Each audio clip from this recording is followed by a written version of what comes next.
Alright, it's about time we actually get something done around here, honestly. And it's time to actually talk about the top 10 waifus in the anime that I absolutely like. This is a Patreon requested video. Now, if you want your obviously suggestions to be put into video form, obviously, become a Patreon member. I also have to mention that we finally finished the Koikatsu story with Kodako's arc, honestly. So that will be coming up very soon, hopefully before I do Alice on Crack, so we'll get that out there and ready, and that will be perfectly fine for everything. We did a list like this before with the top 20, but that was more so mixed in with games and other sort of media and all this sort of stuff too.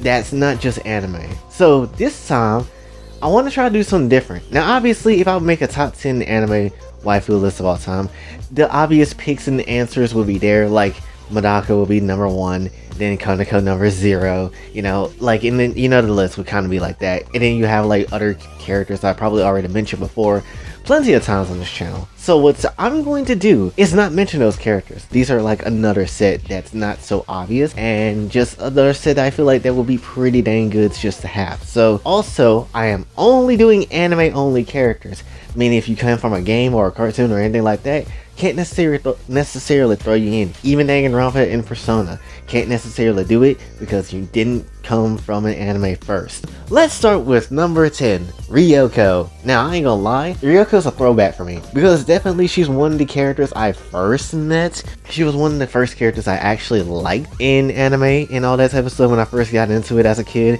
And definitely she just based, honestly, I just like her, and she's funny, and definitely she had a charm to her that I feel like a lot of anime female characters don't have nowadays. Like, she's corny, but she'll still get the job done, right? Like, she'll still have her moments, but she'll still do what she needs to do. Also, she's just an original. She's just an original. Even with, and especially, even though I know I said the voice acting doesn't, you know, make the character, but still, the voice acting does help with the character too. It's like an added bonus with it, especially on the English side, because my goodness, do I love the original voice of Ryoko. Not necessarily the newer one, because obviously, it doesn't hit the same. Honestly, I feel like more people need to put respect on Ryoko's name. I'm not even gonna lie. So that's how I feel for the number 10 spot. Mina from My Hero has to be next. Now I know I put her on the previous list before, and there's gonna be a few names that might pop up from that list, but still I want to put her on here because do I really talk about Mina like that? Not necessarily.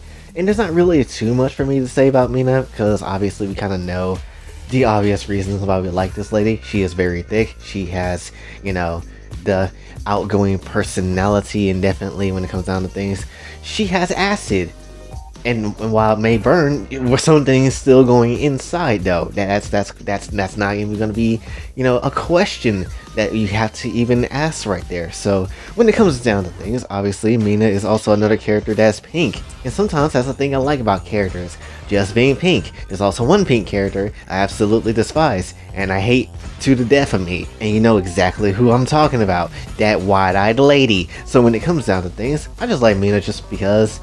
I don't really have a real reason, I just do, and definitely the doujins do help that in some regards. So anyway, she's fine. Number 8, Hotaru Shidare from Dagashikashi. Now I'm gonna tell you this right now, you cannot mention Nagatoro or who else came out recently that's like slice of life. The girl from My Dress Up Darling, I can't remember her name, or literally anybody else that's in the slice of life genre without mentioning Hotaru Shidare. Because if I'm being honest, while it's not necessarily, I guess, super slice of life anime that she came from, I feel like she led the charge. She led the kind of charge to bring up these kind of characters in an anime sort of sense, honestly. Even if like these characters, you know, are nothing alike and all this type of stuff, I feel like Hotaru led the charge. And I used to like Dagashikashi. I like season 1. Don't really care for season 2 because they shortened the season with the episodes and it was weird. I really didn't understand why they did that. But still, nonetheless, I like Hotaru. She was obviously one of my favorite ones that I just enjoyed, and I definitely watched a lot of this show in high school, well, the first season at least, and definitely there's a lot of good moments with Hotaru. There's a lot of moments that I like a lot. I like Hotaru. You cannot mention Nagatoro and all these other characters, Yuzaki in them, without mentioning the candy lady. I refuse. So Hotaru is definitely on this list. She is a baddie. Sarada Uchiha. Of course it's gonna be her. Why would I not? Now, to be perfectly honest with you, obviously for people that may watch a lot of these videos or, you know, heard me say it that one time, but Sakura was my first waifu character that I actually liked. Now, I don't really care for her too much. She's still good, she's sexy, but that's pretty much all she got going for her, if I'm being honest. And the one thing that obviously ruined this, obviously, was the whole thing attachment being to Sasuke. Like, literally, that's the one major thing that pretty much ruined everything for me. And I just couldn't get that out of my head canon anytime soon, so you know, that's kind of the major thing that ruined it. But Sarada is a lot more better, honestly, and she doesn't have that tied, wrapped, you know, emotion to another character too, which makes her like even better, because you know, it's not like she goes on and on about that one person or that one thing. She actually has like motives and actually has other things on the mind. It's not necessarily one person, and it's great. And definitely she has some of the better Naruto content out there. Yes, I've said it. Like, if I had to put on a ranking list, I would probably say Hinata, then Sarada, then Sakura, then Tsunade possibly, and then everybody else. Possibly Tenten comes next. I don't care if you don't like Tenten. Tenten's my woman. So when it comes down to things, I do like Sarada, and hopefully there's like a lot more things for her in the future to be, you know, done. Now granted, I don't watch Boruto like that. I never really picked it up like that, but definitely for what I've seen, at least from the clips, Sarada seems like a more interesting character than Sakura, and that's honestly a good thing, because oh boy was Sakura not necessarily fun outside of the dojins and outside of just Gensai material entirely. Like the whole mother-daughter set is actually pretty hot, so definitely when it comes down to things, gotta slap Sarada on this list too. Cosmo Darian. Definitely gotta throw her on this list as well. We've mentioned Cosmo before in the Rate the Waifu of Sonic the Hedgehog characters, so I'll briefly mention it here. I think I mentioned her in that video, but definitely when it comes down to things, Cosmo was just wonderful, obviously, for many different reasons, and her story was honestly really sad too, and it just goes to show that Sonic X still has some of the best things about Sonic, honestly.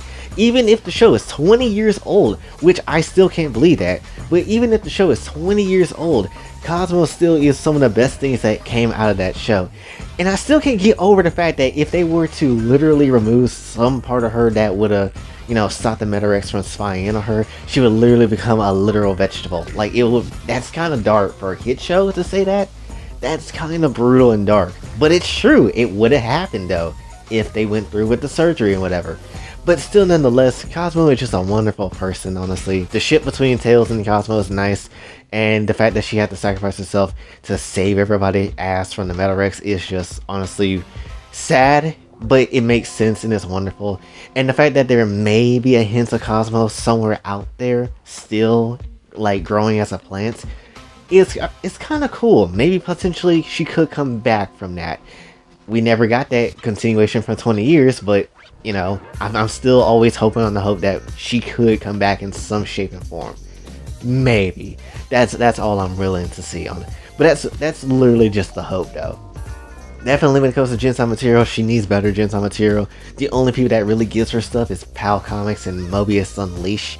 But other than that, like, she gets barely any good things, honestly. So if someone can draw her in some good scenery, that would be nice, personally. Kirari Momobami. She can scoop out my eyeballs and play with it with her mouth. I don't think I need to say anything else that's more to that. Poppy from Monster Musume. The original bird lady that I liked, honestly. Yes, obviously, we like our bird people around here, even though I feel like they're the most disrespected character type tropes in monster girl anime history. But still, nonetheless, I love me some Poppy. I usually always, and here's a fun fact for people that may not know or haven't really paid attention, for the last couple of years I did it before I kind of stopped drawing, but still, when it comes down to things, I honestly love Poppy. So much so to every year when like the new year kind of kicks in, I always draw Poppy once a year to kind of see if I improved in my skill as an artist or not. And it will always be like an interesting experience kind of drawing her too. It was always fun, you know, it was always something fun. While I haven't done it, I think in the last 2 years, still I kind of want to go back into it and kind of just draw her again, just because. But still, you know, But that's if I ever get the time, honestly. And when it comes down to things too, obviously the egg laying skills of Poppy is very nice as well. Even though she doesn't drop as many eggs as Metairie, but still nonetheless, I'm down for that. And while she is stupid, still I like me some Poppy Bird Girl, honestly. It is for me. So that's personally how I feel. So yes, definitely when it comes down to things, I like Poppy. She's nice, she might be dumb, but she's nice. Tori Meadows from YuGiOh. Now, we talked about YuGiOh, I want to say if we did do a video, I'm not sure. Did we do a video about YuGiOh waifus and who I like the most? Because I know I recorded it once, but I don't know if I ever released it. But anyway, point is, out of all the YuGiOh characters I really like, Tori's my girl. Now, I ain't gonna even hold you. Now, it's either Tori or Akiza for me, personally. But I didn't think I was gonna actually like YuGiOh Zexal the way I did, but until I saw this lady. But when I did, I was actually kind of shocked. And honestly, YuGiOh Zexal was like the real last YuGiOh I ever really watched too. So that even makes her even more special, to be honest. Like, if I'm being honest, because obviously there's a ton of rules and tons of different characters that exist within each YuGiOh franchise. And still, while, you know, it's cool to see that the show that you watch is still going on, at the same time, I kind of just lost out of touch with YuGiOh. Now, I tried to watch Arc 5, and Yuzu is a pretty lady and definitely a ooh boy, but still, nonetheless, I just can't get into it. I just can't get into it and just sit down and watch it, honestly.